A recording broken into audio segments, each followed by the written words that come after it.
Hey, Ron, this weekend we had a bunch of WGP Deluxe Nationals finish up, including the Japan one that was streamed. So if you want to watch it, you can go check our boy Different Fights channel, who was restreaming the whole thing. The official stream, by the way. So you can check that out. And there were some crazy games. But also we had Indonesia and Malaysia as well doing their WGP finals. So we have a lot of kind of results, high level results, right? These are not tournaments you can just straight up enter. You have to have qualified for these. So the players there are basically the best of the best, right? I think for the SEA ones, the Malaysia and the Indonesia ones are like max 32 because you had to top 8 one of the previous seasons in order to qualify for this. So, 32 is perfect. But then for the Japan ones, because they only allowed the top 1 or 2 teams, depending on the regionals or the qualifiers, they had up to like 84 players, which that was great. There was like definitely over 80 players, which meant that Japan actually had a long singles tournament, right? It was all the nationals is all singles, and if they had over 80 players, then that's like 7 rounds, which they did run 7 rounds, by the way. But yeah, a long singles tournament that cut to top 8, which is not something you normally see in Japan, with no diversity cut at all. No diversity cut. So you look at this pie chart that Fuzzy put, 5 Rezel, right? That's just how it is. 2 Levidras and 1 Berries. So there's only one deck that seems very out of place here, right? And there's a bunch of decks that look very not out of place. But I can assure you that the Rezel decks as well are built very differently, and there's a very, very good reason for that. So let's kind of take a look at the winners, like the winners of Japan. We're going to do Japan first, and then I'll take a look at some of the decks that were that are kind of interesting. I'll look at top 4, but also one deck that was also pretty interesting. So first was actually the Berry deck. If you watched on stream, Kim T, right, came first with Berry. Second was Tomo, was Razel. Third was Riku with Razel, and then fourth was Horsen with the Imperio. Now, top 3 makes it to the Japanese Worlds, right? So these guys will be playing against some of the other people from SEA. And we're going to look at these decks, so and kind of talk about why they were brought or built this way.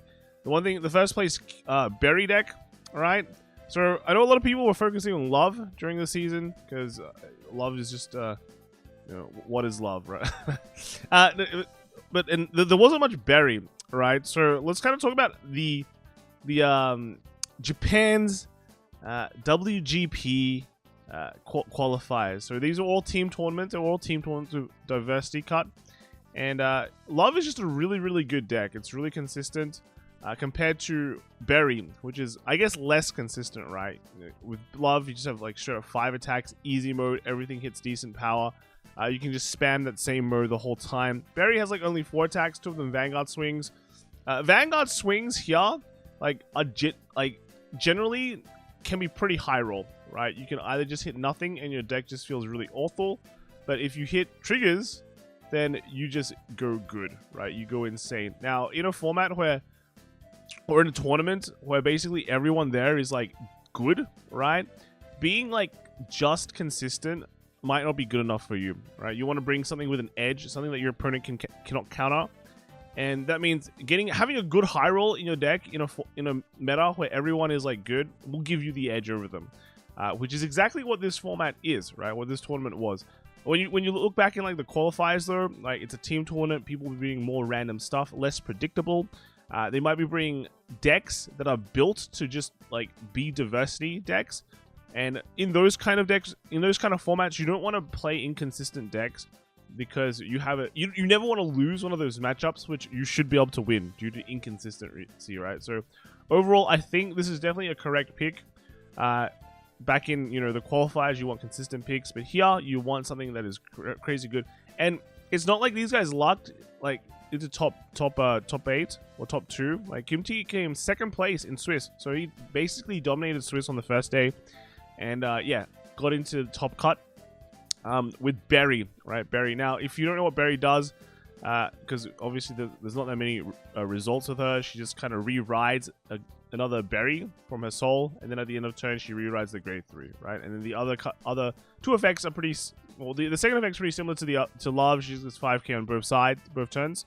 And then the third effect is that in the beginning of the battle phase, She can give all her front row units plus 5k. You get the effect. Front row units all get plus 5k. So it benefits her rewrite as well. Very second form is that when she attacks, she can CB1 and draw a card, and then during her turn, with the second effect, she gets 5k. And the third one is that when she attacks a grade through a higher Vanguard, no, grade through a higher, you Soul Blast 1, and she can get plus 10k. So overall, just a really big beat stick. They only run one of the grade 2s. There's like basically 2 grade 2 forms, but it seems like a lot of decks only run 1. Right, and this is the one that they're running, and the grade 1 is just similar to very like pretty much the mirror of like Love's grade 1, where it just adds to soul, gets power, and then counter charges. So everything in a single card, right? The other cards they're running, you have the dragon that can get you all the orders. That's what all the decks are running. All the Love and Berry decks are running. I mean, Twin Cast. You have 2 of the heal order, which is we saw it in action, 2 of them, and you'll basically like draw at least one pretty often, just because you have so many draws in the deck. And you can press the deck so much, and all your heals like generally come out at some point. So running this is pretty cool. You just have like another insane defensive option that you can have. But yeah, that's pretty much the Berry deck, and yeah, we saw some really cool games for this. Again, go check out the stream. It's insane.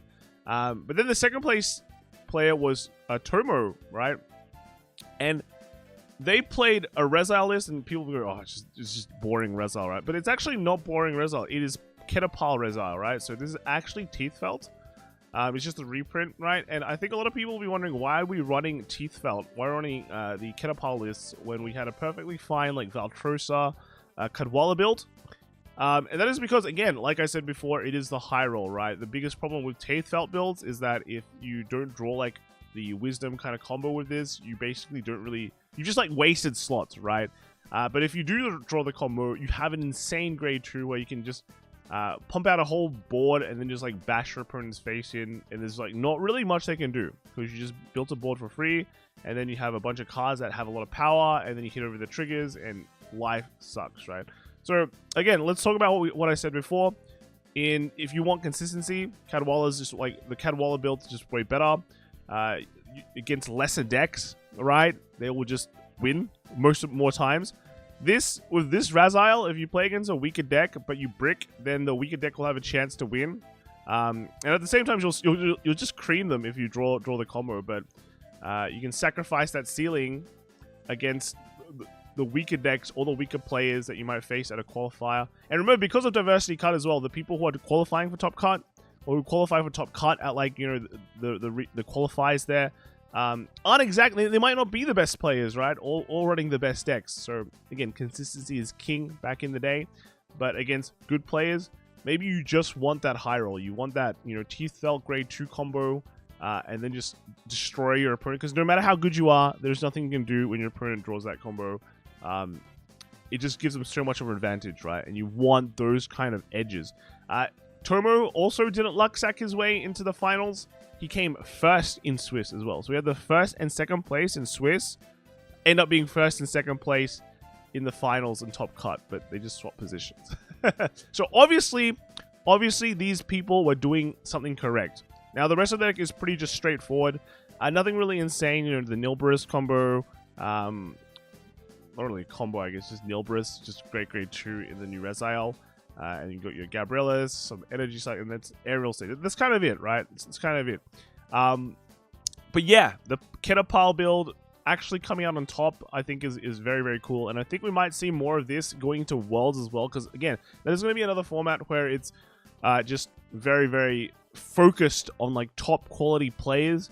And everyone will be trying to find an edge to trying to get ahead. Third place was Riku, and they just played a normal build, right? So you don't have to actually play anything that's crazy to get edge. You could just be, your mindset could be, I just want to play something very consistent for the next 7 turns, and hopefully, the luck goes into my favor, and I top cut and end up going very well. So, yeah, Cadwalla build is still fine. Cadwalla Viltrosa, we saw this at the tail end of the set 5 meta. This one is comboed with some hostage, right? As well, it's like 1 hostage order. So this could just be the X factor tech that you put in to just give you that edge.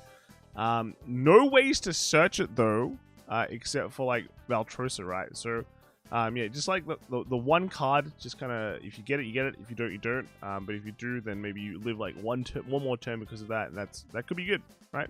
In the fourth place, we have the Levidras. So with Levidras, there's really not that much space in the deck for you to really swap up a lot of things, because basically, well, look at the slots, right? You have four of the bugs, then seven Levidrasses, 4 musketeers.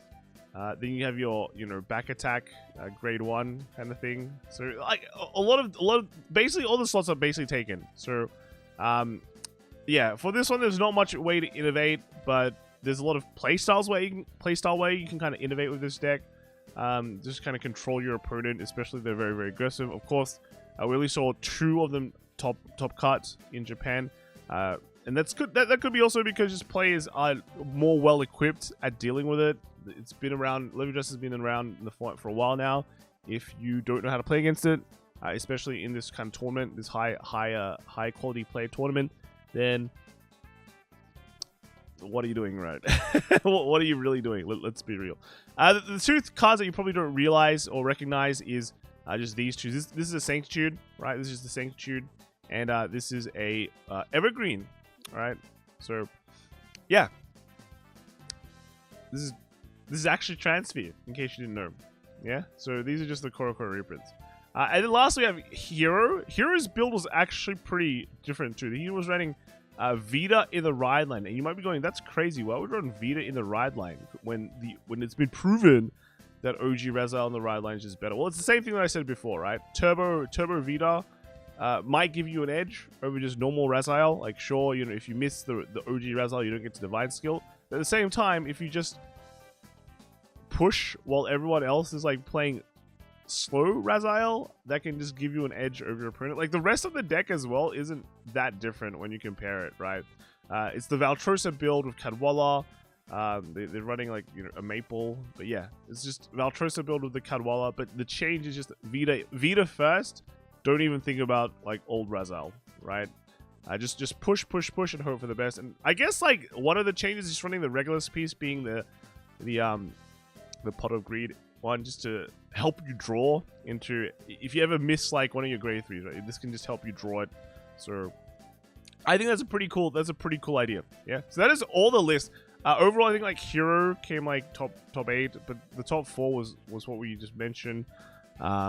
So pretty cool to see. Actually, pretty cool to see. A lot of the Razals, even though there were 5 Razals in Top Cut, we already saw 3 variations of them. The last 2 are just kind of the same. I remember the same with just like some text, spread out in between all the builds. So yeah, go check them out if you have time. It'll be on Fuzzy's website, right? Next we have is the Malaysia finals, right? This one is much more different, much more how do you say it? Lots of diversity here. Yeah, 2 Odiums, 2 Levidras, and then Black, Varga, Shinoi, and Prism. And then it turns out the first place is actually Odium. Wilson Wong came first with the Odium. Second was Lewis with the Varga, yeah. Then was Sherman with the Emporio, and then 4th, unfortunately missing out of top 3, was Steven with the Black deck. Now let's quickly look at the decks. So first is the Odium deck. This one is running the 2 Orleans with Cyclers. So this is different from, I guess, a lot of the builds before were moving towards like the 8 double Cyclers, right? And then relying fully on the dragon here, the Anachronos Dragon, for the early game push. But yeah, this one is running like 2 Orleans and then 2 of the Colossus. The Colossus is just like overall a good card in my opinion for early game. So yeah, pretty cool. Second one's Varga, just running Glaive and Impulsive, both just a 2-1 split, I guess. Still running Boulder Axe. I've been seeing like decks that have been cutting Boulder Axe. I'm like going, I don't know, Boulder Axe just seems pretty good. This was only running 3 Cyclers though, and then picking more of the Impale Horn over the new Dragon. Also running like 1 defensive Raw, right? So pretty cool as well. Third was the Emporio. So this Emporio running, I guess, having space to run 4x of the Dual Nation versus kind of the new builds going like the new ones are just going 4x Mythiarch, right? Like Holston's one running 4x Mythiarch, and then that means less, like just way less space for everything else, right? This one cutting one of the musketeers for extra space as well. So yeah, Emporio, right? And then fourth was the black. So this black is actually kind of unexpected, I guess, right? Wellstar overall, like, disappearing. Black still really good. Running 2 of the new Astrum PR as well. I guess this is just because if you can get a free board, right? You get a free board, which is pretty good. And some of the Astrum techs, but overall just a good old black deck doing Wellstar things. I just wonder how good it is in this meta, right? Like some like Varga is a turn 4 deck, so if you can pop up quick, it's fine. Razal, do you just punch through Razal and just kill him? Might be, you might, right? You might. I think that's pretty cool. Also, like Emporio, can you just kill them before they set up? You don't really require much CB as well in this deck, and you have like, well, this one's not running counter charges though. But yeah, so I guess there's a lot of opportunity. Maybe, could be pretty good. They did come fourth, right? Steven did come fourth, so nice. And then lastly, we have Indonesia. This one is dominated by actually Levidras, right? Well, the Razal's disappearing. 2 Blangdamai as well, and then we see the good old Berry, right? Berry with some Ava and Razal, and then actually this top 4 was totally dominated by Emporio. Like top 3 fully Levidras, and then fourth was Steven, Leonardo with the Blangdamai, right? Steven Muniz, Gary Christian, and Ronaldo and Tolas all just taking Emporio, which is crazy. It's like a total flip from Japan, right? And then the decks, I guess the decks, these Emporio decks are actually kind of different from what you might see, right? So Emporio is like, this is normal, this is normal, this is, whoa, what is this? This is 4 PR, this is the new, this is like the Stoicheia Teeth Felt, right? And running that with some Mythiarch habitats and also it's like Maelstrom order, right? But 4 orders to kind of combo off the Teeth Felt, so maybe just high roll them. Also running the Genosla. I haven't seen this card in ages, right? Haven't seen this card in ages, but since you can attack from the back row, I guess you can just power up another card and then call it a day, yeah? So pretty interesting. This is actually teched out. First place, right? Very different Emporio list. Second place was also, is this like the Indonesian Emporio list running 4x of the what is it? Matus, right? 4x of this. So similar to the first place one as well, with that kind of tech and the 4 Mythiarch habitats. Yeah, dang, that's crazy. You know, like, I mean, I said before, like, you can't really. A lot of the slots in your good old Emporio list have been filled out, but I mean, everyone finds a way, right? I think it's like, so there's like the Kenna pile for Razal to kind of give you the edge with Tomo's deck, right? And now you have the Stoicheia pile to give you the edge, hopefully in the the Stoicheia pile to give you the edge, right? Is this like a trend, right? So is third place also running the same thing? No, this is actually just the normal one, or a more normal one, as normal as it gets, right? So far, this one's taking in a Maple, right, and 2 of the Dual Nation, only 1 of the Mythiarch habitats.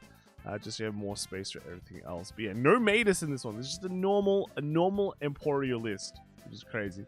And then 4th place was just Blangdamai, right? What do you do with Blangdamai? Hit big, hit fast, hit with Guard Restrict. Now with Furious, and call it a day, right? So yeah, not much changes there. Just your good old Blangdamai list with, I guess, Ford Revaltus. Yeah, Ford Revaltus with the Furia, just to punch more damage early game. And then just kill them at the end with a bunch of crits with Guard Restrict. So that is all the WGP Nationals list. Let me know in the comments what you think. Do you think I'm correct in saying that everyone is, well, people have been innovating for a bit more high roll just to kind of beat out the competition? Yeah, a lot of, good to see, like, finally seeing Japan do a best of 3 as well, right? The finals, 3rd, 4th playoff was best of 3. So hopefully get that in English too, right? In our side. And then, yeah, that's it. Anyway, I'll call it a day now. Let me know in the comments what you think of the decks. I'll see you all later. All right, bye.